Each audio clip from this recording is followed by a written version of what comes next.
Okay, the next case on our list for this morning is called In the Matter of the Children. It is docket number 25P94.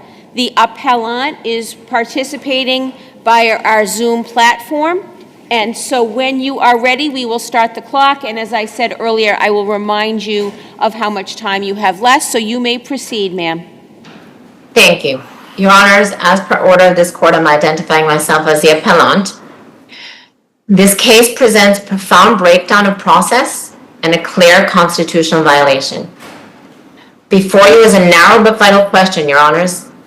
Can a protective injunction issued by the trial court to halt ongoing, irreparable privacy violations simply be erased because the underlying guardianship case was procedurally dismissed? Your Honors, the answer in law and inequity is no. The injunction was not procedural housekeeping. It was the court's moral and legal response to clear and unequivocal misconduct that it condemned in open court on July 7, 2022. I'm going to demonstrate three fundamental errors demanding reversal, Your Honors. The first is that the appellees made a legal confession of abuse of process, forcing this injunction. The second, the lower court committed legal error number one, ignoring its continuing jurisdiction over collateral abuse. And the third, the court committed legal error number two by creating a legal impossibility for itself through the contradictory use of the nunc-pro-tunc order and arguably abuse of the nunc-pro-tunc doctrine. Your Honors, the injunctive order was mandated by abusive, intentional, and egregious collateral misconduct. The appellees used a temporary guardianship as cover for an unlawful investigation into my children's genetics in intersection with my gender identity. The injunction targeted a standalone wrong, the appellee's fruit of the poisonous tree, the DNA and birth record invasion, which constitutes irreparable privacy harms beyond core guardianship duties. This was not pendente lite, Your Honors. This was not procedural order. It was substantive. It is a standalone injunction addressing conduct wholly collateral to the guardianship itself. Its purpose was to halt an ongoing unlawful invasion of genetic and medical privacy. This is precisely the kind of harm that equity recognizes as permanent by its very nature. Your Honors, the appellee's own brief functions not as a defense, but as a legal confessional. The appellees admit they extracted the children's DNA, which was never authorized. Their exact words, never authorized. Not mine, Your Honors. This was an act. So we're going to focus, though, let's assume we agree with you that the grandparents really misbehaved by taking the DNA samples and so forth. But the question for us is a legal question, which is, was the order that was entered on July 7, 2022, a permanent injunction, or was it just an order that then was ended when the case was dismissed? What's the basis for you saying that it was a permanent order? You said substantive order is a good way to put it. It's a substantive order, Your Honor, because it actually was a standalone. It was collateral. It was not part of the case. There was never an expectation it was going to be heard again. It was an issue that came up that was recognized that they did this. It then was heard. There was a motion for, obviously, a motion to enjoin. That was heard. Both parties spoke. The judge heard both parties. There was never an expectation it was going to be heard again. The protection, and there was no reason for them to actually breach that order at that point, the protection was considered to be ongoing because they should have just complied with it. And then it would have been, the injunction would have been enforced, and that would have been it. So in your brief on page 18, you say that you and your attorney were aware of the contemptuous behavior and sought to obtain the order during the pendency of this case to file contempt. And then you say, but these were never received. And I didn't understand what you meant by these and never received by whom. Let me explain that. That's where I get into the abuse of the nunc-pro-tunc doctrine. We asked, and it's in the record, we asked in September, we actually asked in August for the order. We asked in September for the order. We asked in October for the order. We were, by the lower court, we were limited. We were not allowed to file into the case. By August 2022, the judge actually made it that we had to have a written order to file into the case. So we couldn't even file a motion without her permission. While this order was never issued, we could never file for contempt. So the issue was, and which is where the procedural issue arises, she issued the order non-protonc on the date of dismissal. She can't simultaneously issue it and then say it's invalidated, even for harms that occurred between July 7th and January 9th. There was a written motion. There was actually a written, it was leave to file a motion for written order in December 2022. So assuming we agree with you that there was this period from July 7, 2022 until the case was dismissed in January 2023, that they were under this order not to disclose, it seems like at Record Appendix 145 is where you're arguing there was a disclosure in that time period, December of 2022. Is there any other disclosure that's in this record besides? In that record, Your Honor, there's October. There's a bar mitzvah in October, I believe. And do you know what page of the record that would be? I do not recall off the top of my head which page that's in, but the actual contempt that was filed, there were several different, there was October 2022, there was December 2022, and there was actually January 2023. Okay. So, all right. So focusing for a moment on Record Appendix 145, I don't see what the disclosure, you're just saying that you make a statement about specific details unlawfully obtained, because the rest of it is that your parents, and I'm not condoning this, but that they, I'm not commenting one way or the other, but that they said, you were crazy, the aunt was crazy. Like that's not prohibited in this order. I don't know, right? No, it's not what I'm saying is prohibited. What I'm saying is you haven't seen the contempt. There was a contempt filed and accepted by the clerk.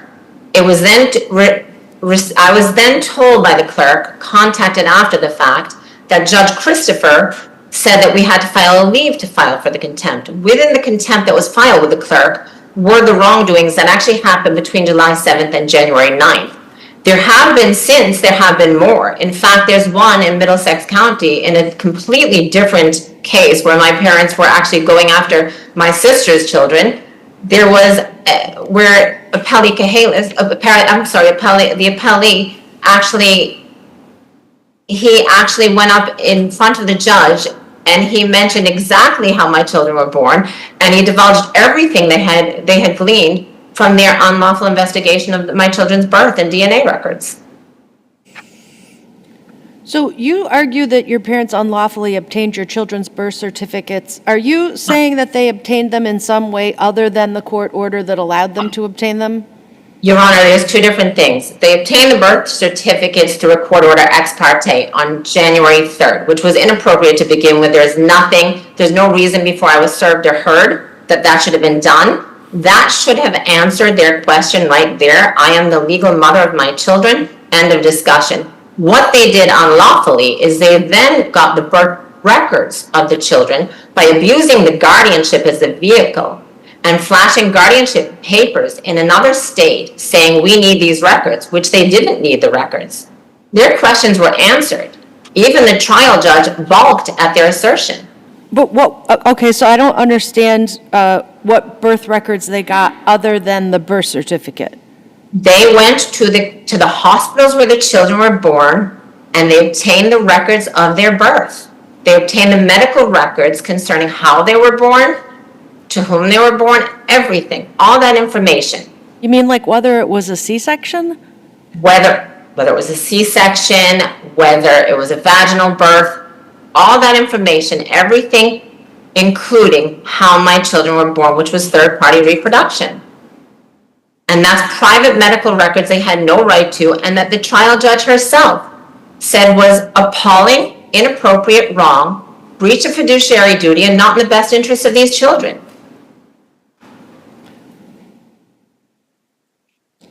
I want to turn back for a moment just to Justice, this is Justice Hershfang, by the way, good morning, to Justice Henry's question about that time period. So putting aside just for the moment, not forever, your position about what I think I understand you're saying that the court kind of threw up an obstacle that kept you from filing your contempt when you wanted to, which obviously is an issue. I just want to put that aside for the moment. Focusing on the period between early July of 2022 and January of 2023, when the order was, definitely in effect and your case was open. Yes. You've mentioned two things, and I see them on pages 144 and 145 of the record appendix. The alleged statements at the bar mitzvah, and then the alleged statements in St. Martin. Is there anything else in the record that you would like to point our attention to that happened during that time period that you claim was part of the contempt?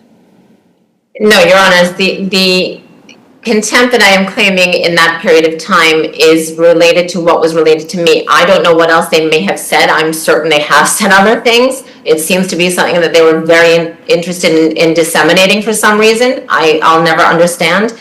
However, I do know from family that at that bar mitzvah, it was widely spoken about, not one or two people, but very particular specific details that were derived from their obtaining those records and extracting the DNA of my children.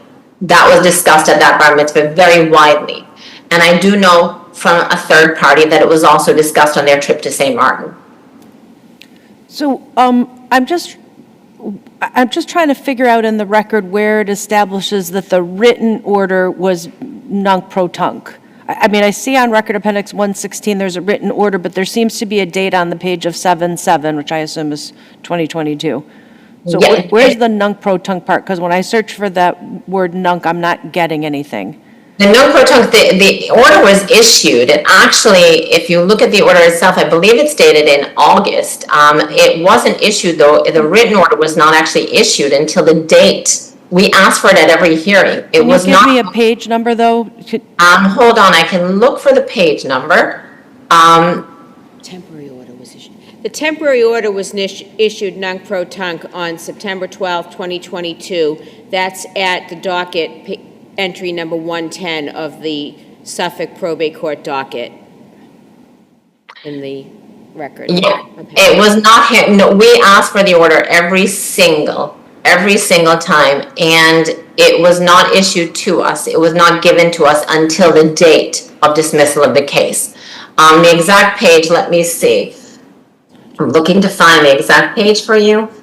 So is that order 132 then on page 19? Yes, it appears so.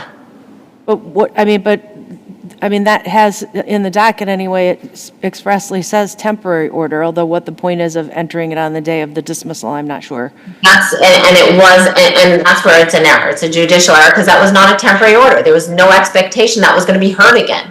That issue was completely separate to the guardianship.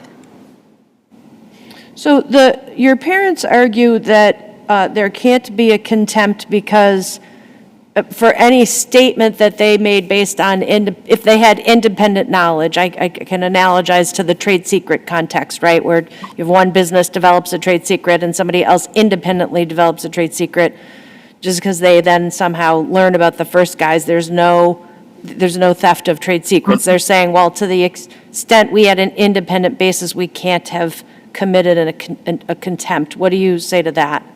I will tell you that without any doubt, the information that they disseminated was derived from their illegal and their unlawful extraction of the DNA of my children, and they're obtaining the records There's 1 minute remaining. and obtaining the records of the children's birth. There is no doubt, so it's derived from, and that's what the order says, derived from, and it's clear that what they disseminated was derived from those records. You have 42 seconds if there's anything else you would like to tell us. Yes, Your Honors, I do. I believe that under Commonwealth of v. Power and under guardianship of Doe, I believe that there are robust reasons for this to actually have equitable jurisdiction, for the court to continue to have equitable jurisdiction in this matter. I would ask that this be remanded, if for nothing else, for the nunc pro tunc issue, that it was never able to be heard on contempt, and it should be. That was substantive due process was denied to me and my children. Your time is about to expire at 6 seconds, so I will take the rest of your arguments on your brief. I thank you for your presentation and ask that you please turn off your microphone, but do not leave the Zoom session. Thank you, Your Honor. You'll be able to hear the rest of the case. Thank you. Attorney Welsh. Good morning, Your Honors. And again, no names, okay? Yes, Your Honor. Attorney Welsh on behalf of the appellees. Your Honor, obviously this was a very contentious guardianship. It began almost a year before the dismissal. It took place over both Florida and Worcester probate courts. At one point, there was a joint... Attorney Welsh, I'm sorry to interrupt, but I'm having a little trouble hearing you, and I'm concerned that the mother may also have trouble with if you could just, that would be great. Thank you. There was a joint hearing with both the Florida and the Worcester probate court. At the time, the Florida judge specifically questioned where and if there is a father that needs to be notified in this action. The request was made because the mother refused to provide birth records. The request was made... Okay, but counsel, we can pass all that, right? Okay. And they did this thing, and do you agree that there was an order that was stated orally on July 7, 2022, saying you don't disclose this? The judge did make an oral statement during that hearing in July of 2022. I agree that that's correct. And your clients were bound by that, correct? Yes, Your Honor. Okay. And she's saying that between that time and the time of the dismissal, that they violated that order and that she should have been permitted to file a contempt. Why is she wrong? She's wrong because what she is claiming is that my clients were telling family and friends that they were not the quote-unquote biological parents, that the mother could not, in fact, conceive children. All of this was clearly well known to my clients from the date of birth. They were the parents of the mother.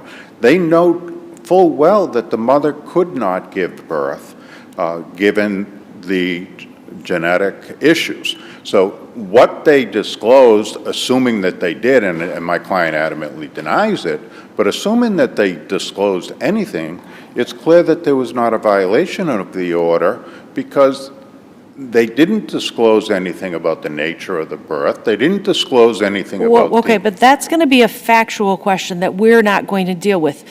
There's an allegation that while the order was in existence, there's a second question I realize as to whether it continued, but while it was in existence, she is alleging that they disclosed things that they could have only learned from the birth records that they obtained, the birth certificate, and the DNA testing. So why shouldn't she get a factual hearing where you can go hash all that out before the probate court? Because she brought this complaint for contempt for the first time well after the case was dismissed. That's my question. If she's saying, I learned that during the pendency of this order that your clients violated it, then why can't she then seek a contempt, that they were held in contempt? I think she said, I'm sorry, Your Honor. Go ahead. I think she says in her application for contempt that she learned about it, allegedly, in or around the time these statements were allegedly made, that she learned about it in October. She learned about it, in, I think it was October, I don't remember the exact date. But her statements don't state on the face that there was any clear violation. But So can it's important. Can we just do humor me? I'm a simple person. I want to do a calendar analysis with you. there was a temporary order, or there was an order that entered in July of 2022. In January of '23, a decree entered dismissing the guardianship conservatorship petitions, correct? My client filed a request. Doesn't matter who filed. A decree entered of dismissal. Yes, Your Honor. By operation of law, any orders that had entered on that case were now expired. Is that correct? That is correct. As I understand it, that is January 23. Mother files a motion on the contempt, or a motion to file a contempt, about 11 months later, on December 2023. And the judge rules in February of 2024, you can't file a contempt because there's no orders in effect. Isn't that what this case is about? It's just a calendar question. Unfortunately, because if what the mother has alleged is true, it's exceedingly disturbing and very upsetting. But this is a question of, she just filed it too late. That's how I see this case. Everyone wants to talk about the underlying allegations here, and I know there's a lot of emotion. This is a family in crisis. It's very sad and tragic. But at the end of the day, this is about 3 dates. When did the decree enter? When did the motion get filed? And when did she learn the information? Isn't this just a question of being time barred? Not in a statute of limitations way, but in terms of there's no case anymore. I 100%. But you didn't say that in your brief. I think I did. You spent a lot of time talking about a lot of other things, but I think this boils down to that question. Am I wrong? No, Your Honor, I agree with you. And if I didn't make it clear in my brief, then I apologize. But that's exactly what I'm saying, is this case was dismissed. The case is over. And that's what Judge Christopher said in her handwritten order. Yes. You can't have a clear and unambiguous order because there is no order. That is correct, Your Honor. Okay.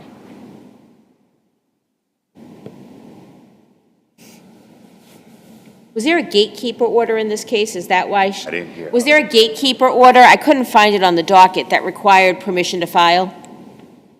There was, yes. Okay.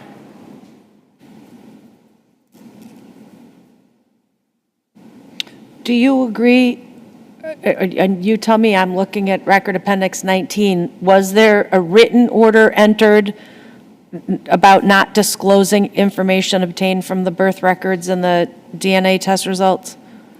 There was a written order that was entered, but the parties never received that order until at or around the time the case was dismissed.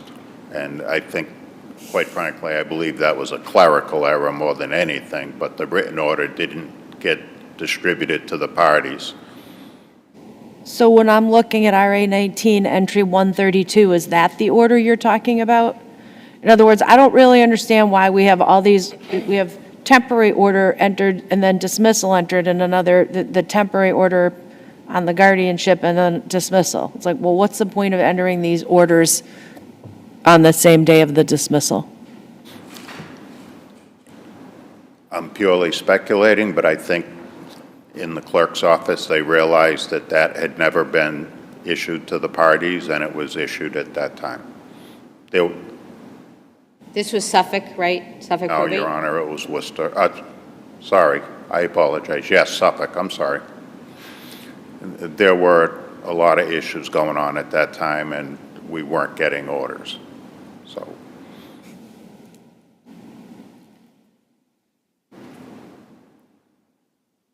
And does anything prevent her from seeking other legal remedies for the parents disclosing information they learned from DNA testing or from the birth records?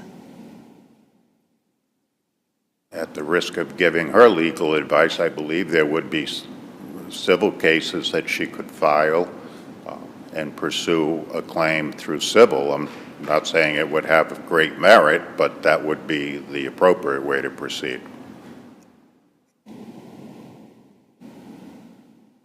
I guess I see the force of her argument that the order that was entered doesn't on its face have any time limit. There's no reason why they should be disclosing any private medical information of these children. I mean, I'm trying to refrain from, I understand, let's just say I understand why the judge below indicated that she might be appalled by this. So I guess in terms of looking at the order, I understand there's a legal argument that if the case is dismissed, the order doesn't exist anymore, but from the perspective of the litigant, of this parent, what would indicate to a regular person that this order wasn't going to continue in effect?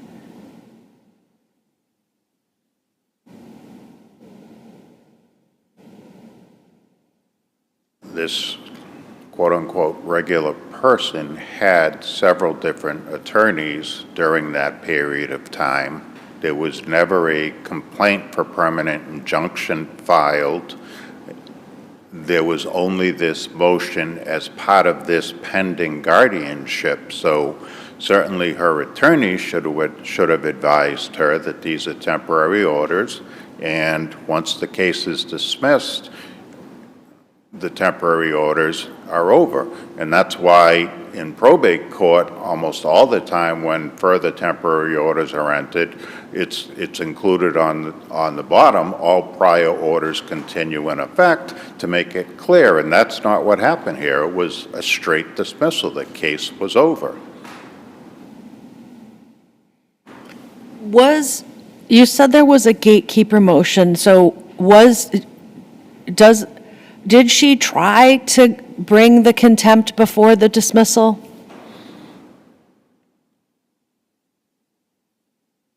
Not to my knowledge, but I can't guarantee you that. I cannot make a representation one way or the other. I guess what I'm trying apologize. to, it seems like that would be a factual question, and we don't usually decide those.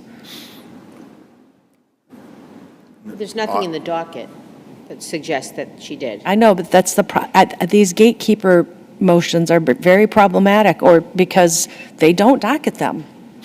And we've seen that before. Unfortunately, there were numerous motions being filed, and I can't stand here today and represent to the court one way or the other.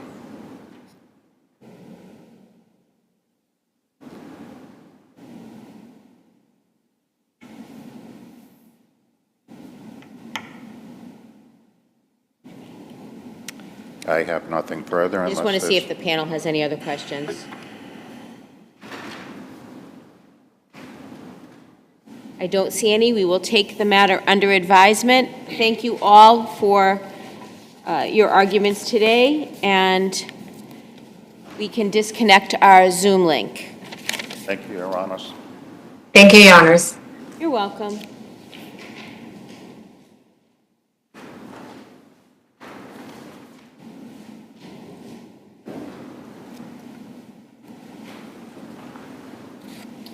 Mr. Carter, are we disconnected? Thank you. Okay, our next case is Karen Barmakian Herosian versus Barmakian Metro West Limited Partnership and others, 25P180. Did we have a substitution of counsel? I'm William Lovett. Okay. Just wanted to make sure. She was just testing you. May it please the court. My name is William Lovett. I represent the Barmakian entities. And the Barmakian entities are asking that the court reverse an award of attorney's fees that were awarded to Karen. Speak a little louder. Yes, that were awarded to Karen Herosian based on a finding by the court that Karen Herosian was a prevailing party and was entitled to attorney's fees because she was forced to provide, she was forced to file the lawsuit to get what she wanted. The case involves 156D, which is the corporate inspection statute. It gives shareholders the right to inspect corporate documents. That's not an unfettered right. 156D also gives the corporations the right to impose restrictions on the distributions and the use of those records. So those are the two competing statutes. I want to focus for just a minute, Attorney Lovett, on exactly what words you assert are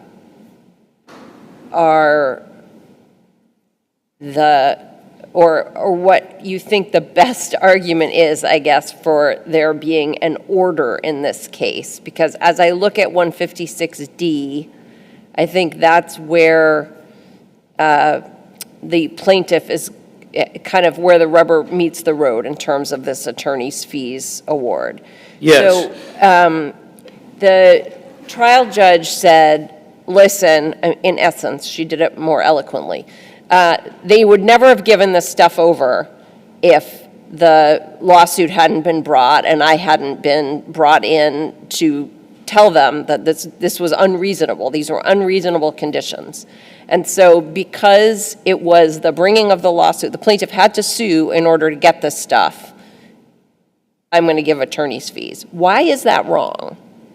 Well, it's wrong because under 156D, the gating question is whether the court compelled the corporations to produce the documents. Well, the statute doesn't say compelled, right?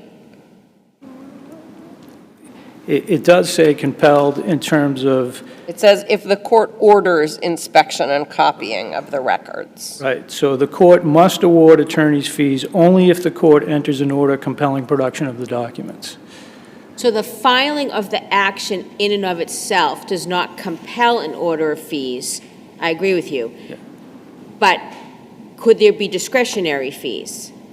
There's no discretionary fees under the statute. What triggers it is an order compelling production of documents over the corporation's objections. The complaint that was filed in this case makes it clear this was a dispute over a protective order.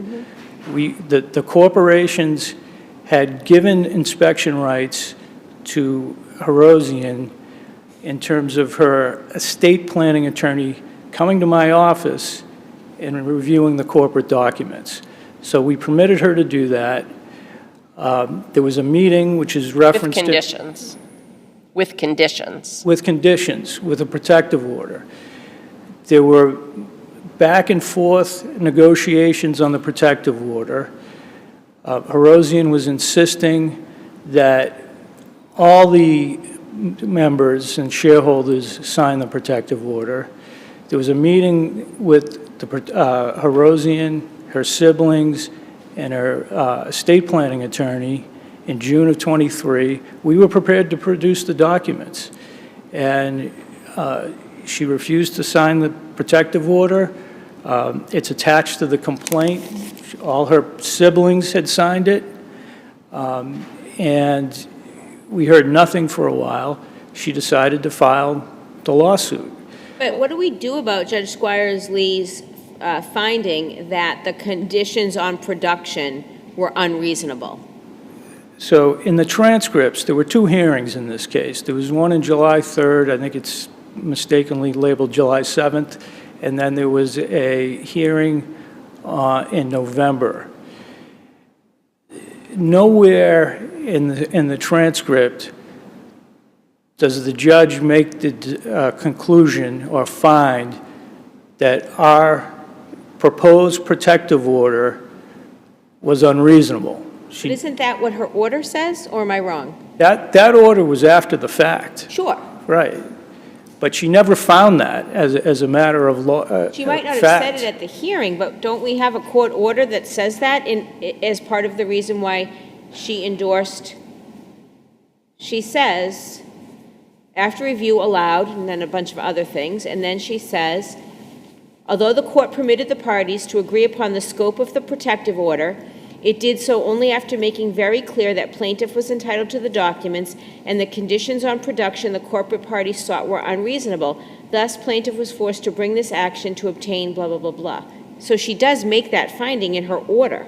That finding was made after the fact, after the plaintiff moved for. Most judges make findings after the fact, right? You have your hearing, and then you enter your Yes. findings. This was a settlement.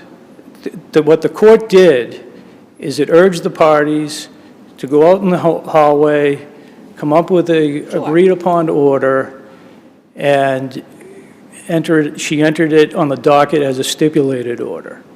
It's a settlement. It But they're wasn't, basically arguing that you had a hearing with her and you were debating certain points, and she found in favor of your opponent. And that is the order, and that's why then, at that point, once she had made those rulings, it's only then that she sent you out in the hallway. Is that wrong? no, it was, the complaint got filed, we filed a motion to dismiss and asked the court to enter a protective order so we could produce the documents.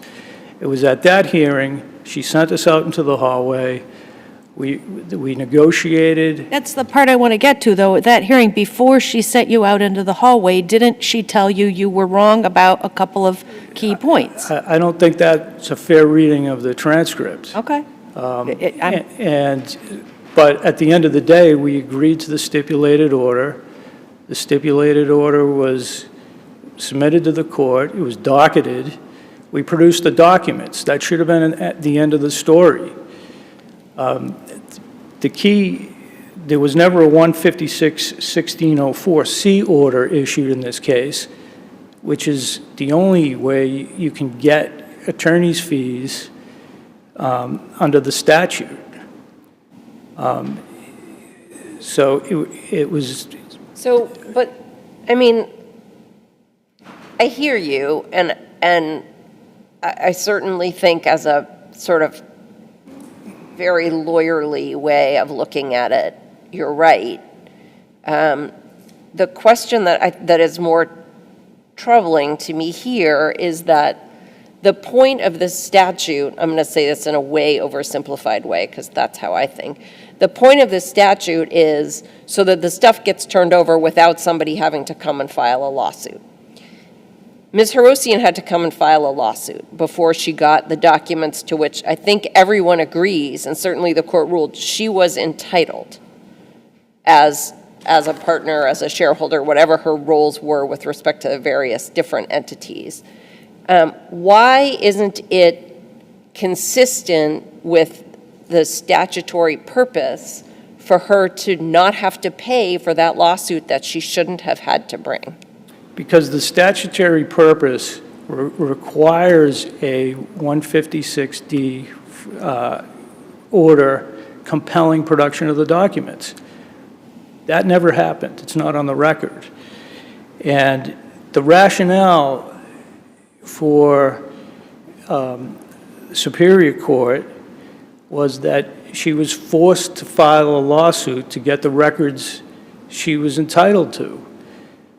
The only way to get attorney's fees under the statute is an order compelling the production of the documents. Does it have to say 16.04 in it? It does, and we cite some cases in our brief. Bardelli versus Bardelli is a Judge Agnes case, and also you can compare that with the Judge Kerpelani case we cite, where there's a specific order. You were to produce these documents, these particular documents, to the plaintiff by a certain date. That order would satisfy the fee-shifting statute in 156D. So I'm concerned, if we accept your order, what your suggestion, your argument, then anyone who, has to bring one of these lawsuits because they can't agree on the terms of the protective order, then that person has to either say, write in the protective order, and you have to pay me whatever it is, $30,000 in fees, or, and this is the part that the courts wouldn't like, or that person has to say, nope, the judge has to order it so I can get my attorney's fees. So that means a ton more work for the courts, because any rational person who's been forced to come to court is going to have to say, I can't agree on anything because I need my attorney fee order. And so we're not going to get anyone behaving reasonably. We're going to have to wait and have to just make a judge go through and entering the order, if what you say is correct. Right. So the Superior Court treated this as a prevailing party award. She did prevail because she got you to drop you dropped some conditions you were seeking so that she could then get the orders. But I think you were going somewhere else. Well, it's not a prevailing party statute. It's a statute that says if the court compels the corporations to produce the documents, you are entitled to attorney's fees. And we don't look to equitable relief because there's a statutory remedy. Yes. And these are closely held family businesses. There's only two of the entities that are corporations. The rest are limited partnerships. They're not subject to any fee-shifting statute. But I don't want to talk about that right now because that's just really more technical and frankly not as interesting to me. We'll get there though, I'm sure. Okay. How do you distinguish Clark, the Arizona case, in which the Supreme Court, I think, of Arizona, I don't know those people, Court of Appeals of Arizona has a very similar situation in which the lower court says, yeah, you sued, but then it was settled by consent decree, so there was no order. And then the appeals court says, which is maybe their Supreme Court, I don't really know. Listen, they had to sue, so they win. They get their fees.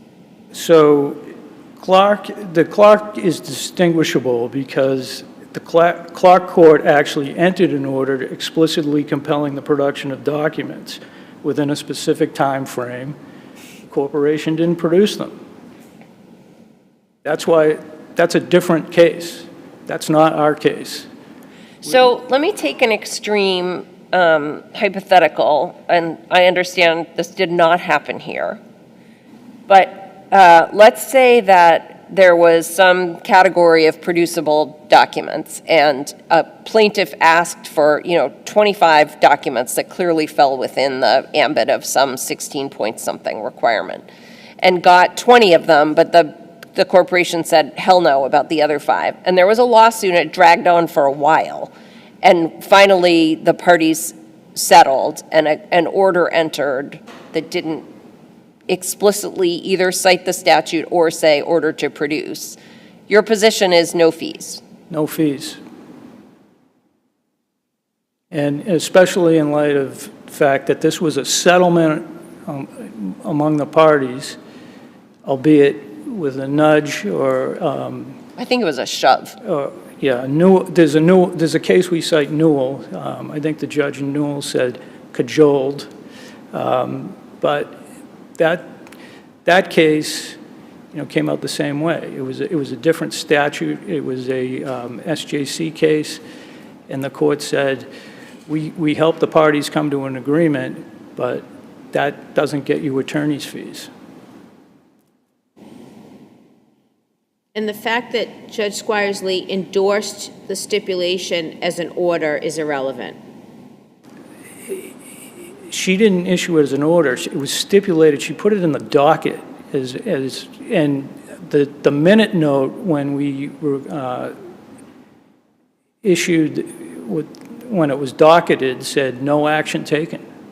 Well, I'm confused by that, because if you look at Record Appendix 171, she crosses out proposed. On the side, it says so ordered, Deborah Squires-Lee, 7/15/24. And then at the end, on Record 176, it says so ordered, Deborah Squires-Lee, with her signature dated July 15, 2024. So what is that? That's an order. It is an order. It was a stipulated order by, and there's language in the record on this in terms of the procedure for putting this order in. I think the court... But you said there's no order. There is an Right. order. She endorsed your Right. stipulation and entered it as an order. Stipulated order, and I think that was in our favor because we got added protections in terms of producing Confidentiality. confidentiality and producing these documents. It included not only, Expired. Let me see if the panel has any other questions. Yeah, I just wanted to ask, is it correct that all of your arguments about the amount of fees to Judge, made to Judge Squires-Lee, are they all at RA 241?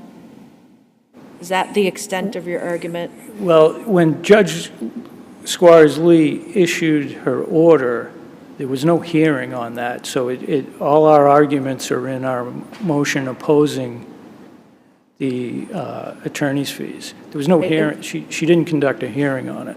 Right, and so that's page 241, right? I'm not criticizing you, I want to make sure we know the universe, and it seems to me that's where it is, and I just want to make sure it's not somewhere else. No, I think that's where it is. Okay. So there was a motion, there was an opposition, and... No, that's fine. It's Yeah. just if we say that like something's in this one place and it's nowhere else, then we have to, at least my own practice is to read that record, 2 or 3 times, which just takes a long time. And then I make my clerk read it 2 or 3 times, and then maybe the other judges, whereas if I get you to just say, no, that's where it is, then I'm done. I don't have to I think that's do not that. where it is. So that's what I want to make sure you agree. Thank you. Thank Kind you of very agrees. much. Attorney, is it Jens? Am I saying that correctly?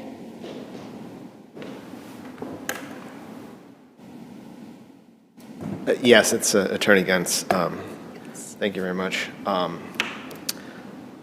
Chief Justice and fellow justices, may it please the court, good very late morning to you.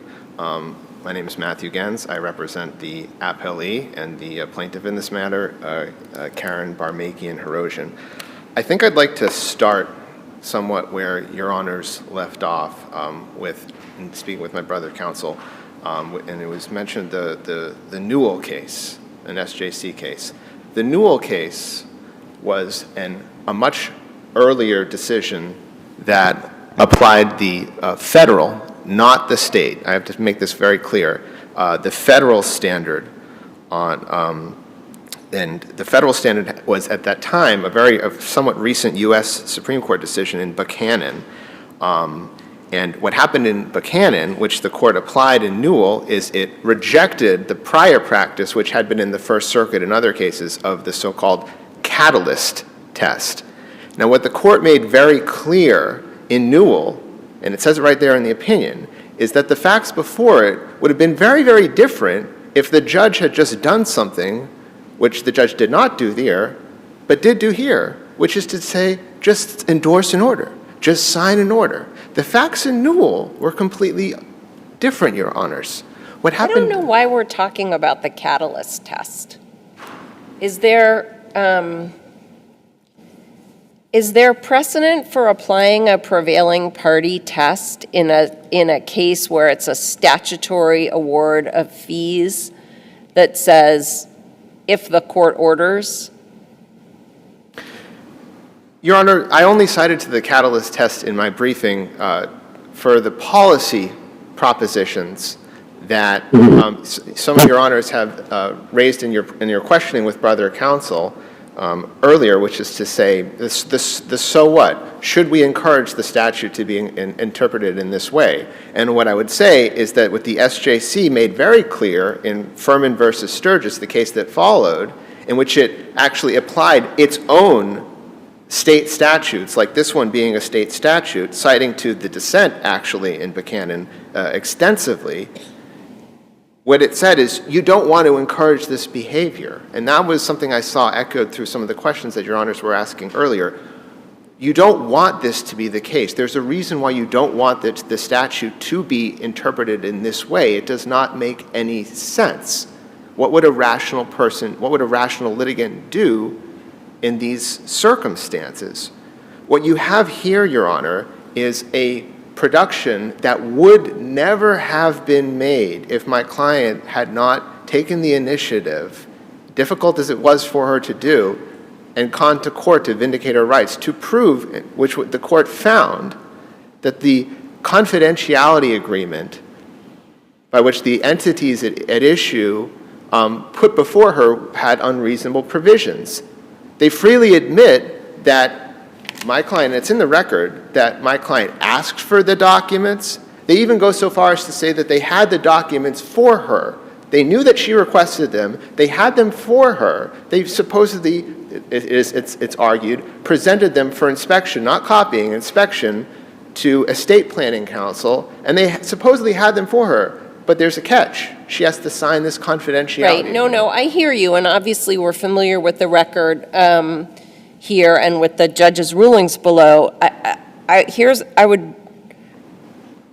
I think the farther away you get from the statute, the better it is for you, and I want to bring us back to the statute, which is 1604C says, if the court orders inspection and copying of the records demanded under section 1602, it shall also order the corporation to pay the shareholders' costs, including fees.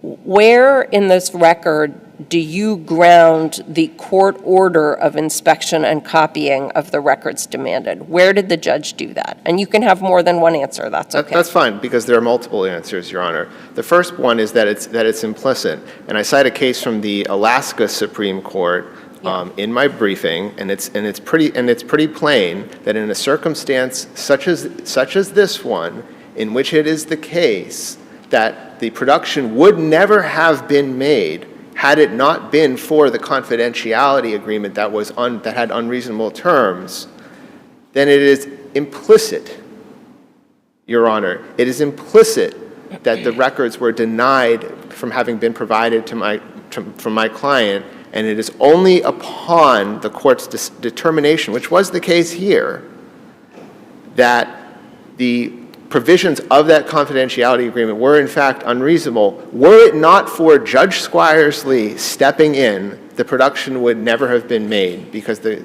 is implicit that in the court's finding that those provisions were unreasonable and stepping in and putting her thumb on that scale to make it so that those unreasonable confidentiality provisions go away, then immediately those records were produced. So it is implicit. So, okay, I know you said implicit a number of times, but I want to focus on Peterson for a moment. That's the Alaska case. Sure.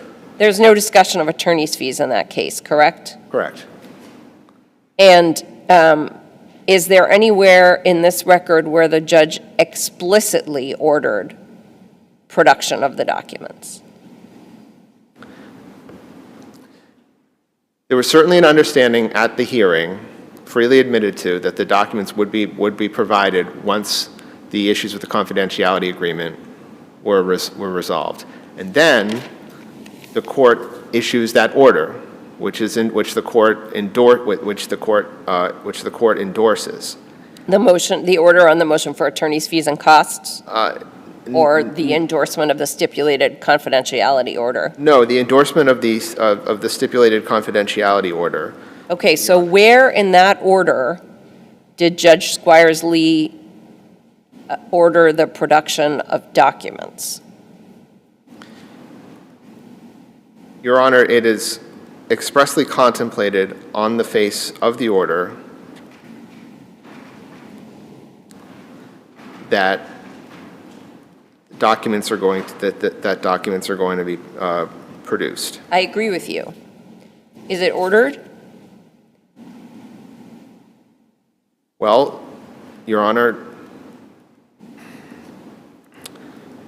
it's titled an order. She endorses it as an order. She states, and I'm pulling up the document directly, the stipulated order, it's at Record Appendix 171, that's where it starts. And it says, whereas she has requested copies of the governing documents,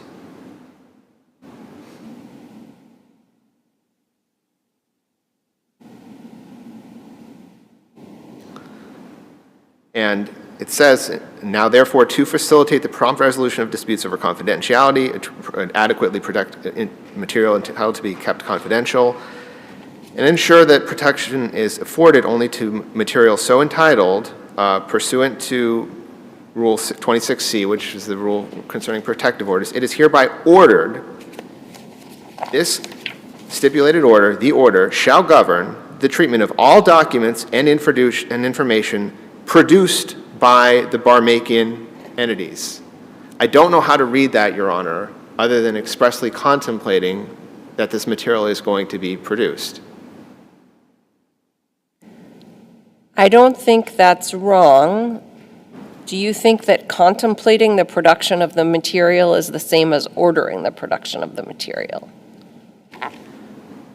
I think that when you're getting into the splitting of hairs between contemplating the production of material and signing something that, by the way, on its face does reference the statute, but when you're getting to that level of hair splitting, you want to. I'm not sure it's hair splitting because it is the thing that is hereby ordered, not to get super grammar nerdy on you, but, and this is RA 172. Yep. It is ordered that the stipulated order shall govern the treatment of all documents and information produced. So the direct object of order is that it's going to govern the treatment. The direct object is not you will produce. Now, I agree with you at a higher level that the lawsuit, that it seems clear to me from this record that but for your clients having sued, she would not have gotten these documents, at least not on terms that were acceptable to her. The challenge, I think, is that I do not see the test in this attorney's fee statute as being a prevailing party's test. I see it as written that the judge must order the production.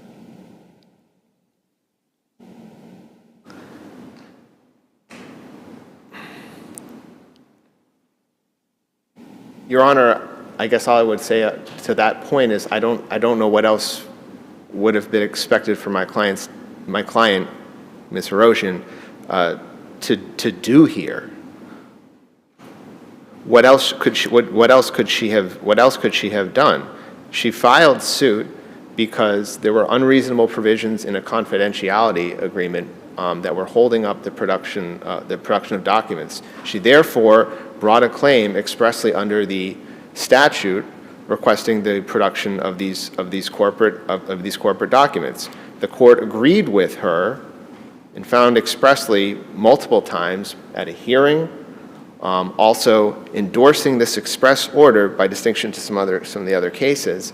Following that hearing, she subsequently then, in awarding my client attorney's fees, found that my client was in fact successful. And Your Honor, there's been some discussion earlier about what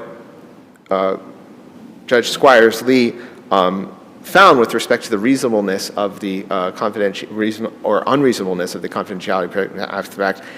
And it's been referenced that this was supposedly after the fact, I think was the language sometimes used. I cited some First Circuit opinion in my briefing to the point it's not just that, Your Honor, it's also an interpretation of what she had done. Judge Squires-Lee knows what she had done. She knows what her intention was to do in awarding my client attorney's fees. And quite frankly, there was also a further status conference, lengthy one, that's in the record as well. The full transcript is in the record. She knew what she was doing in awarding attorney's fees to my client. She knew, interpreting the actions that she had taken, that there's a statute. She saw the arguments that were presented to her in terms of what the requirements of the statute had to be, and she knew what she had ordered. She knew that. She knew the terms of the order that she signed. She knew what her intendment was in signing that order. She knew what the language of the order. But she's not here, and she didn't write that it was ordered to be produced. So you asked what else your client could have done. I don't know. Certainly, I don't specialize in this area, but it seems to me, with absolutely the benefit of hindsight, that a client in this situation could say, you know what, I need my attorney's fees for this. And so any order to which I am going to agree to stipulate is going to include an order that the documents be produced.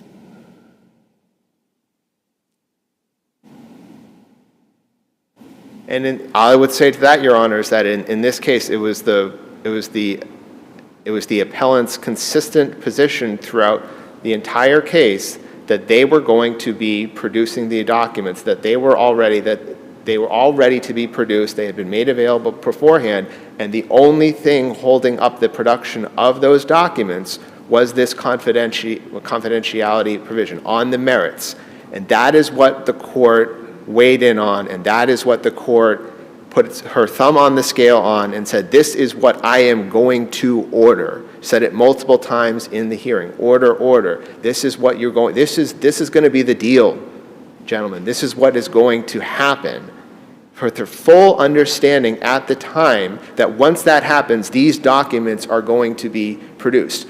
So it's not just the signed written order, Your Honor, although I do think that that is sufficient here, but it is also the intent, the full intendment of what it is that she had to say throughout that very lengthy conference with both of the parties present and making arguments. And she knew full well what she was arguing, and she knew full well that once this was done, the documents would be produced, and therefore she ordered the same. And in the interpretation of what the judge had in mind, what she had in mind, and what she was intending to do, and what she knew she was, as a practical matter, arguing, Your Honor, we get the benefit of an abusive discretion review. And the question becomes... I don't think that's right. It's a question of the application of the statute, isn't it? Don't we review de novo? You would renew de novo how the statute is interpreted, Your Honor. That's correct. But in terms of the facts, and in terms of what happened, I believe we do get the benefit in Your Honor's interpretation of the statute. Completely correct. That's baked into the abusive discretion standard, that Your Honor's de novo interpret how the law is read. However, in terms of the facts and in terms of what happened, I do believe we do get the benefit of the abusive discretion review. Correct. Time has expired, so we're going to have to leave it there. Gentlemen, thank you very much for your briefs and your argument. The case is under advisement. Thank you.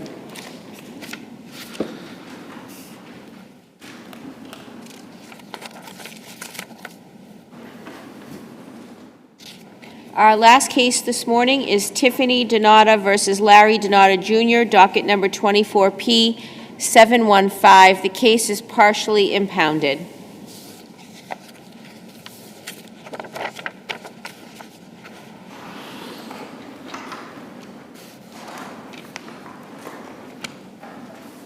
Attorney Clubb, when you're ready.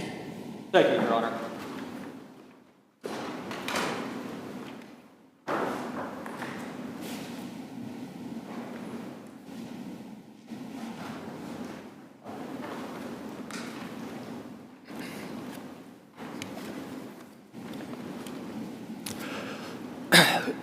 Good morning, Justices. My name is Attorney Benjamin Clubb. I'm here on behalf of the appellant today.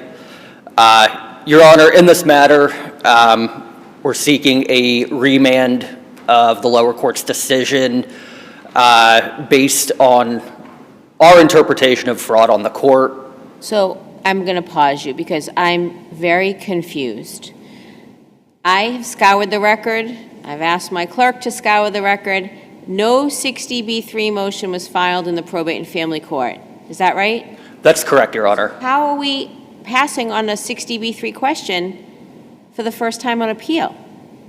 Your Honor, this is where it's somewhat difficult for me to answer. I wasn't involved in the underlying pleadings or the underlying case, so why that decision was made, it's tough to say.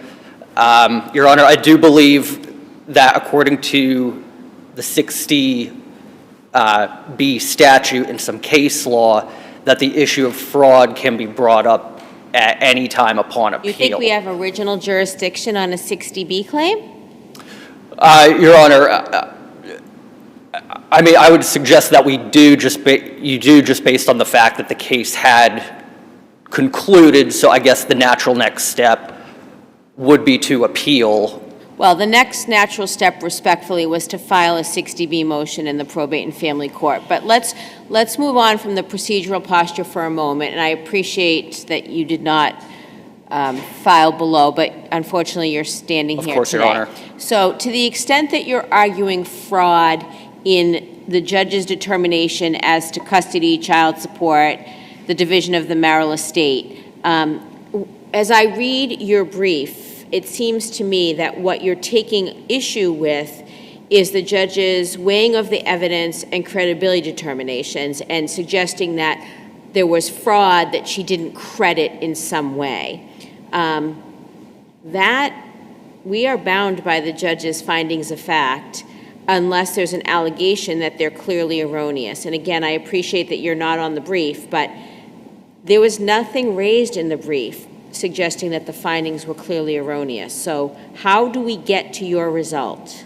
Your Honor, I would suggest that that was in fact raised in our brief.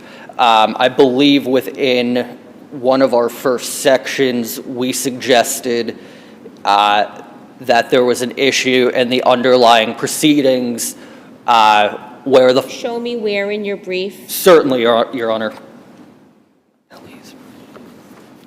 You do say at page 27 that the judge erroneously excluded evidence vital to the mother's case. That's not an erroneous finding of fact. Certainly, Your Honor. You called her decision erroneous, because I've searched the word erroneous in your brief multiple times. But there's not an allegation that a finding, it doesn't say finding 117 is clearly erroneous. So that's where I need your help. Your Honor, on page 29, that is our first instance where we suggest that there is, excuse me.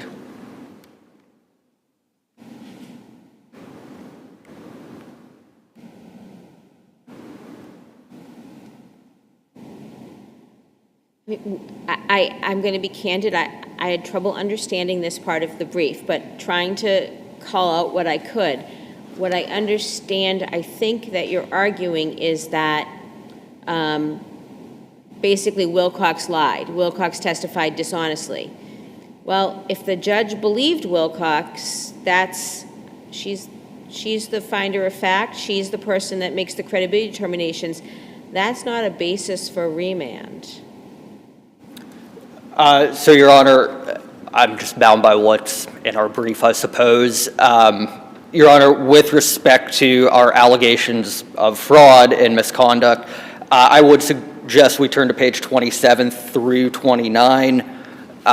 This is where it's suggested that in the underlying proceedings, the father had produced a letter drafted by his attorney that interfered with the appellant's legal custody powers.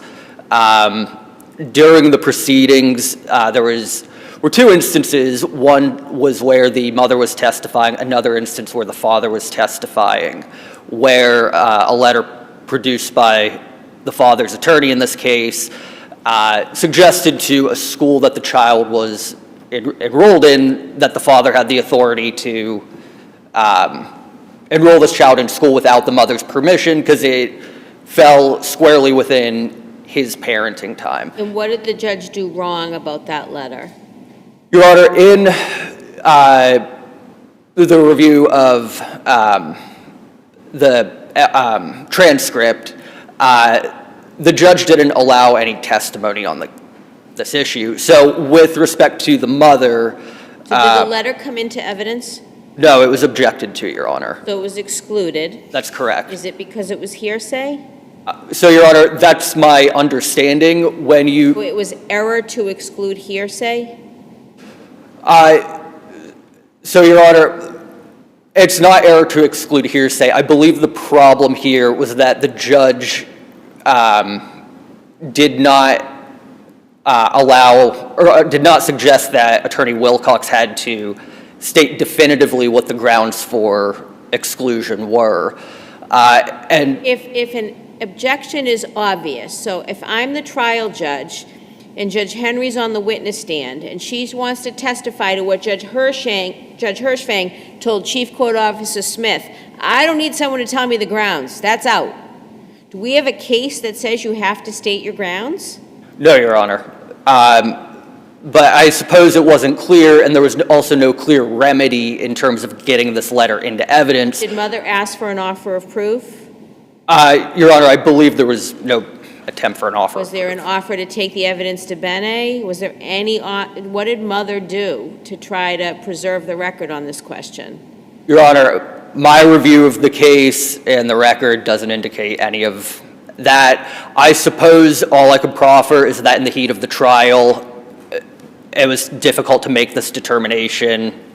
Nonetheless, Your Honor, in reviewing the transcript, I think the challenge here is how this letter could be allowed in or testified to. If it is hearsay, the only alternative would be. I don't remember, was there a GAL in this case? No, Your Honor, there was no That could GAL. have come in through the GAL, right? Correct, Your Honor. But, Your Honor, the issue over this letter is the fact that it was written by an attorney given to the school, and so the mother is now testifying about an email she gets from a school administrator. So even if we had called in that school administrator, she'd be testifying on the grounds of hearsay because the letter is still not produced by the teacher or... Again, was there an offer of proof? As to everything you just said, I completely understand that. Was there an offer of proof? No, Your Honor, my understanding is that there was no offer of proof. Your Honor, the same issue was present in the father's testimony. Again, there was an instance, and this is in Record Appendix 9, and I believe it's page 51. There was a similar circumstance where the father was testifying about how, when, and where he should be turning over the child in this matter for a custody or a visitation. And he stated in court that he was told by his attorney to do one thing or another with regards to custody. And shortly after this, the judge instructed him to don't go there. And Well, no. Question was at line 21. So you're saying your counsel instructed you to withhold Wyatt. Now, I again don't need a basis for that. That's attorney-client privilege. Counsel, objection. Court, sustain. Don't answer. So the judge didn't sua sponte. There was an objection. The judge ruled on it. Again, no offer of proof, but I don't know how you would need an offer of proof when that clearly calls for attorney-client privilege. Your Honor, I understand, but I mean, I suppose this is the challenge with suggesting that, there was some miscalculations by opposing counsel that impacted... What did opposing counsel do wrong? Opposing counsel objected to her client testifying to attorney-client privilege. Your Honor, it's not it's not the objection, it's the fact that she's instructing her client what to do with the child. We don't know that, right? Because it was excluded. That's correct, but it seemed like it was something relevant and that perhaps the judge should have taken into consideration. Relevance does not overrule attorney-client privilege, hearsay. I don't like to remind people of this, but I was a probate and family court judge before I was a judge here. And lawyers would say to me, but Judge, I think you'd be interested in hearing this. There's lots of stuff I was interested in hearing. There's so much that goes on in a divorce case I wish I knew. But the rules of evidence, even though my colleagues disagree with me, the rules of evidence do apply in the probate and family court. And I know sometimes they get relaxed, in my view, inappropriately so. Something may be relevant, but if the rules of evidence preclude their admission or something's privileged, it doesn't come in. And I'm not shooting the messenger, but to the extent your client is listening or watches this on YouTube, I want her to understand. I appreciate the arguments, but the rules of evidence apply, and it's a strict construction. Attorney-client privilege is attorney-client privilege. If counsel did something wrong, there are other avenues for that. That's not the reason to let that into evidence. Understood, Your Honor. I'm not shooting the messenger. Thank you. It just feels that way. I'm sorry. Not a problem. The other issue I just want to turn to briefly is just some of the issues regarding financial statements and the father's testimony over his employability and his skills, and just how the court took this into consideration in the division of assets and the determination for child support. With respect to the father's skill set and financial statement, he had testified over and over again he's unemployed, that he's unemployable. There was evidence to this. However, he had also testified that he had acquired skills in the cannabis cultivation business. He stated that he put a significant amount of his time, energy, and resources into building up a cannabis business during the times of COVID. And then another significant factor was the father's financial statements, which stated that he, was paying rent for a home that his mother had purchased for him. When it came to the division of assets and calculation for child support, the judge assigned to the father a minimum wage earning capacity, which we felt was inappropriate based on the fact that he had skills, he had experience starting up a business. You thought he was underemployed. Did they put on an expert? No, Your Honor, there was no expert Vocational called. expert? Okay. So what was the evidence that he was underemployed? Your Honor, the evidence that he was underemployed was that he simply just wasn't working. He was not making attempts to work. There were 2 interviews, or I believe 2 attempts at getting a job with GameStop and then Harbor Freight, where I believe there was a determination by GameStop that he's unemployable. But beyond that, Because of his addiction issues? I'm not quite clear. I apologize for not knowing the reasoning. Nonetheless, he spent a significant amount of time trying to grow a cannabis cultivation business and wanted to, make this, his livelihood. He was also in college during the time of the divorce proceedings, which should have factored into his employability. So when the judge calculated the child support and assigned him a minimum wage, it seemed like a miscalculation of what his earning capacity and skill sets are. Likewise, with the financial statements, the underreporting was a problem. Towards the end of his cross-examination, he was testifying that he had a loan out between him and his mother. The court credited this loan to him. It was in the amount of $75,000. He was saying it was for all sorts of different things. However, towards the very end of trial, he testified that really the principal reason for obtaining this loan was to pay off an underlying credit card with a value or a debt of about $1,500. So the judge didn't allow any further testimony on that issue, which hampered my client because she had to split her assets 50-50, while she also wasn't entitled to a share of the home that was purchased for him after the separation, but before the divorce. And we had some case law that suggested that that should have been factored in the calculation. Whose name was that house titled in? It was titled under his mother's house. I assume you didn't bring a complaint to bring her into the case, right? No, Your Honor. My understanding is that maybe there was an attempt to bring her in, but then she wasn't permitted to testify. I see the time has expired. I just want to see if the panel has any other questions. One thing, I know you didn't write the brief. You cite throughout it civil rules of procedure, but it's the Mass Rules of Domestic Relations Procedures that apply. Understood. Thank you. you. Attorney Wilcox, you made the same error in citing to the civil rules. It's the Mass Rules of Domestic Relations Procedure that apply. Thank you for clarifying, Your Honor. Good afternoon, Your Honors. May it please the court. My name's Summer Wilcox, and I'm representing Larry DINOTA. A little louder.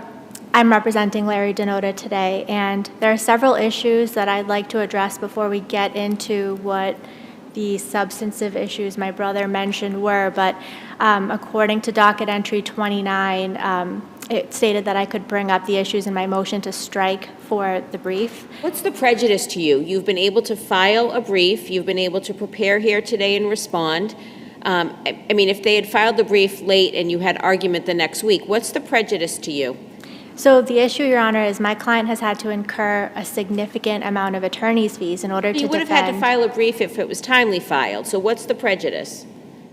Your Honor, there were many things so there were 2 extensions that were requested, and I filed everything in a timely manner. The brief was due on October 31st. On November 6th, nothing was received. I filed a motion to dismiss, and the notice preceding dismissal stated that within 21 days the brief had to be filed.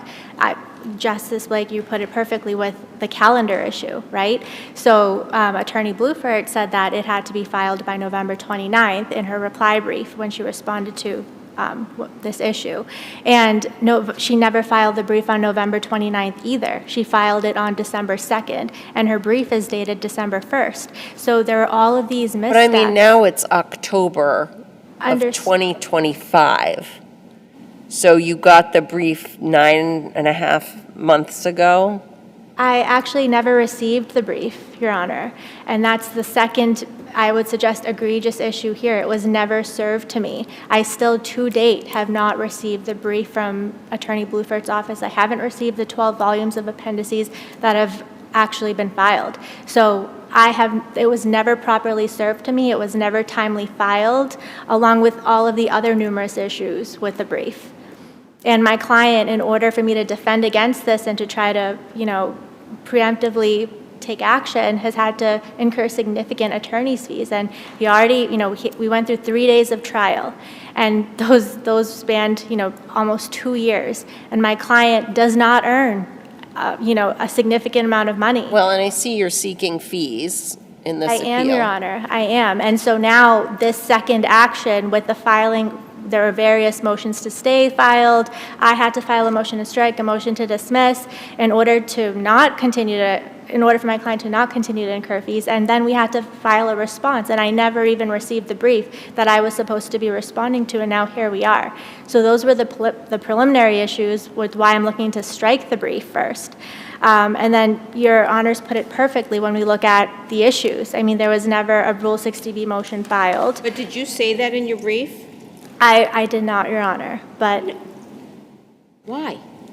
I did not raise that in my brief. And it was accepted here, and it's before Your Honor today. So Our clerk's office does not read the briefs to decide if you've made the proper legal arguments. That's our job. So there's an argument to be made that you've waived that issue. understood, Your Honor. Well, what's your response to that? I would suggest that there were lots of steps that I took on behalf of my client to even prevent it from being before the appellate court through the motion to strike and the motion to dismiss. And Your Honor is absolutely correct. It should have been raised in our brief. But there are lots of reasons why it should not have been before this court. So are you suggesting you're an officer of the court? It is now 12:32 on October 7th, 2025. I understand your claim is that you didn't receive it from appellant's lawyer's office. Are you suggesting you don't have the brief? I obtained it from the clerk's office, Your Honor, but I never received it. And So the when fact that you answered my question. You obtained it from the clerk's office. I did. And, even in the reply brief, it's only addressed with one single paragraph saying that the fact that I didn't receive it is a significant misrepresentation. But then there is no proof to show that it was ever sent to me. And this type of issue where I haven't been served things and this was very apparent at trial in receiving the exhibits and the binders, and this was just par for the course, Your Honor. And so to date, they never actually properly served me with the brief or the appendices. All right, let's get to the substance of the case, and let's put aside the lack of a 60B3 motion below. What do you say as to the rest of the claims? Your Honor, I believe that there's absolutely no basis to proceed on a claim of fraud. I believe that the judge made factual findings that were independently made, and that the findings followed directly from the evidence that was obtained at trial. I mean, the judge ordered a 45-page decision, and there were 15 pages of rationale. There were 198 findings of fact, and in each finding of fact, the judge listed whether the witness was credible or not credible, and took the time to do that. And the document was titled Findings, Rationale, and Further Findings. I've never seen such a lengthy findings of fact that the judge issued. And the judge at the conclusion of the trial asked us to submit proposed findings, or proposed judgments. I submitted a proposed judgment, and the plaintiff in the case had submitted a proposed judgment and findings. So there's absolutely no way that the judge could have adopted my findings because I had just added to the proposed judgment that I had submitted. All of Judge Gorman's findings were entirely her own, and she took the time to write out each thing as it related to each piece of evidence that came in. There's a claim that Job, right? Exactly, Judge. Okay, so what I'm trying to understand then is, let me ask it to you a different way. What's the case law that relates to our ability to review a judge's credibility findings and determinations? Well, Judge, I would look to Cormier v. Cardi, where the court said that there had to be simultaneous reasoning, there had to be an assurance that the claims were considered, and there had to be a clear record for appellate review, and that's absolutely present here. The judge articulated her reasoning through her extensive 15-page rationale. The parties they had 3 days of trial, so they both had their opportunity to present their claims, to try to submit the evidence that they wanted to submit, and the judge took the time to create a clear record for appellate review, which you now have before you. So I believe that her findings should stand.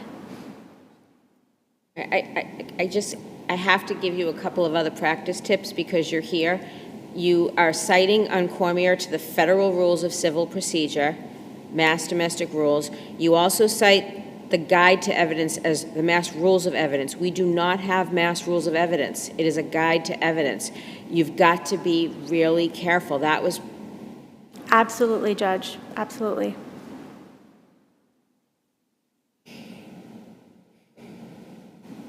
You still have time. Is there anything else Thank you, you'd like Judge. to I would address? suggest that most of the issues that Attorney Blufert raised in her brief were regarding the presentation of her evidence that was not included at trial. She said that I made several flagrant objections.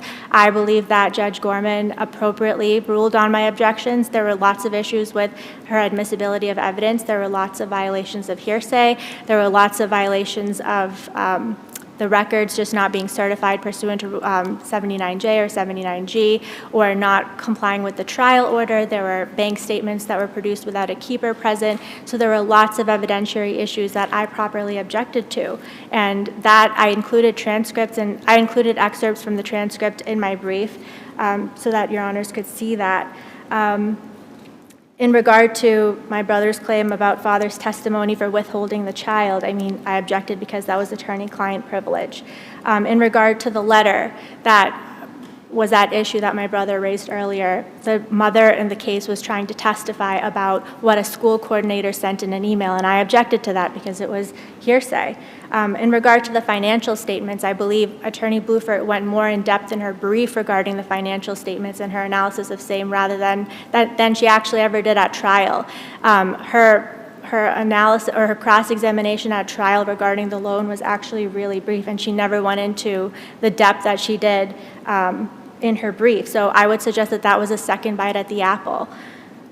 My client had an issue with his employability, and that was not related to his addiction issues. It was related because he had an issue with the manager at the company. He has been sober since December 2017, and I think what I saw recurring in the brief was that father had troublesome conduct that the court ignored. The troublesome conduct that the court ignored, it was well established through evidence and through my client's testimony that he had been sober since 2017 and that hadn't been an issue. And it wasn't an issue in this case, and it was brought up only at trial. And so it was properly, the judge gave it the way that it should have been accorded. What about his argument that that your client was in college and that the income attributed to him should have been more than minimum wage? Judge, throughout the parties' marriage, my client was the primary caretaker of the child, and this was the arrangement that the parties had, that he would stay home with the child until he was of school age, and then he would go out and he would establish his career. And he was in the process of doing that towards, around trial. He was in school, but this was the arrangement that the parties had, and the mother was the breadwinner. And so he tried to start businesses that the mother had indicated she would assist him with. She helped him with the cannabis cultivation business, business by helping buy the tools necessary to start it, but it just never got off the ground. There was another business, but he couldn't find investors for it, so that never took off. But, you know, she fully allowed this and enabled this during the marriage, and then when they had the child in 2019, that was his role. And mother worked 10 hours a day, and so father was the parent who was present, who was taking care of the child. And so he wasn't, you know, this was the arrangement that they had, so he hadn't been employed for several years, and his intent was to go back to school, which he did, and to get a job after that.